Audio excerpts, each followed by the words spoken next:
আসসালামু আলাইকুম ওয়া রাহমাতুল্লাহি ওয়া বারাকাতুহু। আলহামদুলিল্লাহ ওয়াসসালাতু ওয়াসসালামু আলা রাসূলিল্লাহ ওয়া বা'দ। সম্মানিত দর্শক শ্রোতা, কোটা ব্যবস্থা এটা কি কোরআন সুন্নাহ সম্মত নাকি কোরআন সুন্নাহ বিরোধী? কোটা বাতিলের দাবিতে যখন সারা দেশে আন্দোলন চলছে, তখন কেউ কেউ কোরআন সুন্নাহর অপব্যাখ্যা করে বলছেন যে এটি ইসলাম সম্মত, কোরআন সুন্নাহ সম্মত, কোরআনেই কোটা ব্যবস্থার কথা বলা হয়েছে। আসুন আমরা দেখি এই বিষয়ে কোরআন সুন্নায় কি বলা হয়েছে। আল্লাহ তাআলা গনিমতের মালের কথা বলেছেন, যেটা দ্বারা অনেকেই বলছেন যে যারা দেশ স্বাধীন করবে যুদ্ধ করে তারা অনেক ধরনের সুযোগ সুবিধা পাবে। আল্লাহ তাআলা বলছেন, আউযু বিল্লাহি মিনাশ শাইতানির রাজীম, বিসমিল্লাহির রহমানির রহিম, ওয়া'লামু আন্নামা গনিমতুম মিন শাইইন ফাআন্না লিল্লাহ ইলা আখিরিল আয়াহ।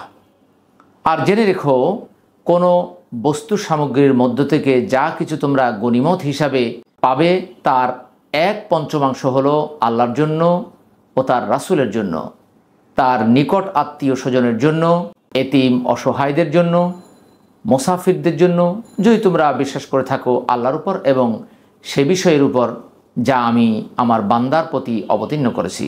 সূরা আল আনফাল 8 নম্বর সূরার 41 নম্বর আয়াত।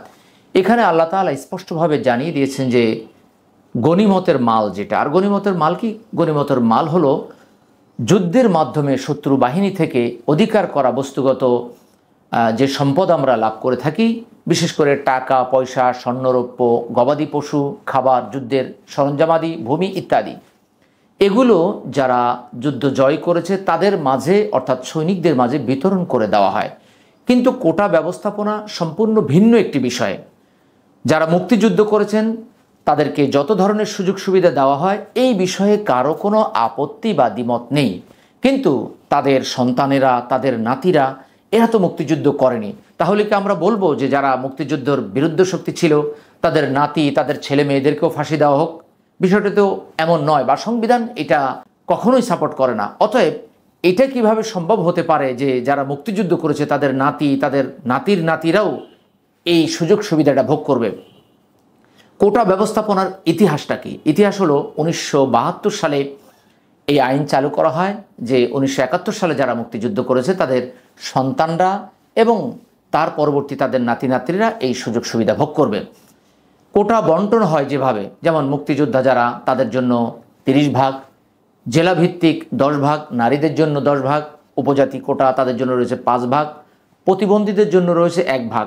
তাহলে বোঝা গেল যে কোটা হচ্ছে 56 ভাগ আর মেধা হচ্ছে মাত্র 46 ভাগ। এখানে সবচাইতে গুরুত্বপূর্ণ একটি বিষয় আমরা দেখলাম, সেটি হচ্ছে যে যারা প্রতিবন্ধী তাদের জন্য মাত্র 1 ভাগ রাখা হয়েছে, তাদের জন্য রাখা দরকার ছিল আরও বেশি।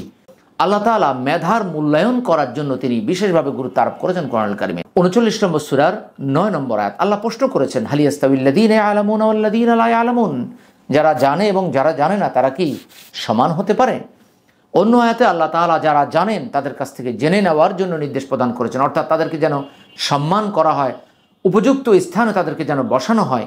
এই ব্যাপারটা আল্লাহ তাআলা কোরআনুল কারিমে তুলে ধরেছেন।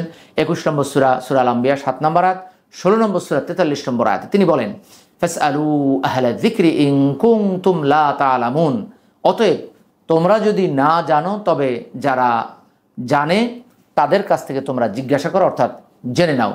রাসূলুল্লাহ সাল্লাল্লাহু আলাইহি ওয়াসাল্লাম বলেন, ইন্নাল্লাহা ইউহিব্বু আন ইয়ারা আসারা নি'মাতিহি আলা আবদিহি, আল্লাহ বান্দার উপর তার নিয়ামতের নিদর্শন দেখতে পছন্দ করেন। তিরমিজি হাদিস নাম্বার 1819, হাদিসটি হাসান। ন্যায় বিচার ও ইনসাফ প্রতিষ্ঠার নির্দেশ আল্লাহ তাআলা দিয়েছেন। তিনি বলেন, ইন্নাল্লাহা ইয়া'মুরু বিল আদলি ওয়াল ইহসান, নিশ্চয় আল্লাহ ন্যায় পরায়ণতা ও সদাচরণ করার নির্দেশ প্রদান করছেন। 16 নম্বর সূরা, সূরা আন-নাহল 90 নম্বর আয়াত।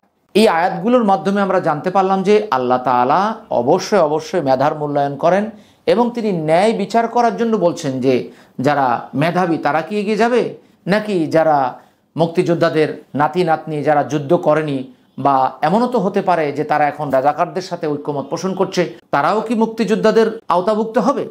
কোটা পদ্ধতি বা কোটা ব্যবস্থা এটি একটি জুলুম। কেননা মেধাকে উপেক্ষা করে শুধুমাত্র যারা মুক্তিযুদ্ধ করেছে তাদের নাতি নাতনি যারা মুক্তিযুদ্ধ করেনি বা দেখেওনি তাদেরকে সামনে নেওয়া, তাদেরকে কোটার আওতায় এনে চাকরি দেওয়া, এটা নিঃসন্দেহে একটি জুলুম। আল্লাহ তাআলা এই জুলুমের ব্যাপারে বলেন, ওয়াতিলকাল কুরা আহলাকনাহুম লাম্মা যালামু ইলা আখিরিল আয়া। ওই সকল জনপদের অধিবাসীদেরকে আমি ধ্বংস করে দিয়েছি যখন তারা জালেম হয়ে গিয়েছিল, এবং আমি তাদের ধ্বংসের জন্য একটি সময় নির্দিষ্ট করে দিয়েছিলাম। সূরা আল কাহফ 18 নম্বর সূরার 59 নম্বর আয়াত। এই ব্যাপারে আল্লাহ রাসূল সাল্লাল্লাহু আলাইহি ওয়াসাল্লাম বলেন, ইত্তাকি দাওয়াতাল মাজলুম ফাইন্নাহা লাইসা বাইনাহা ওয়া বাইনাল্লাহি হিজাব। মাজলুমের বদদোয়া থেকে বেঁচে থাকো, কারণ তার বদদোয়াও আল্লাহর মাঝে কোনো পর্দা থাকে না। সহিহ বুখারী হাদিস নাম্বার 2448, সহিহ মুসলিম হাদিস নাম্বার 19। মূসা আলাইহিস সালাম যে চাকরি পেয়েছিলেন সেটা তার কোনো কোটার ভিত্তিতে নয়, যোগ্যতার ভিত্তিতে 28 নম্বর সূরার 25 নম্বর আয়াতে তা উল্লেখ করা হয়েছে। অতএব এই যৌক্তিক বিষয়গুলোকে বাতিল না করে ছাত্রছাত্রীদের দাবিকে মেনে নেওয়ার জন্য আমরা বিনীতভাবে আহ্বান জানাচ্ছি, এবং কোনো মায়ের বুক যেন আর খালি না হয়। আল্লাহ তাআলা আপনাকে আমাকে সঠিক বুঝ দান করুক, আমিন।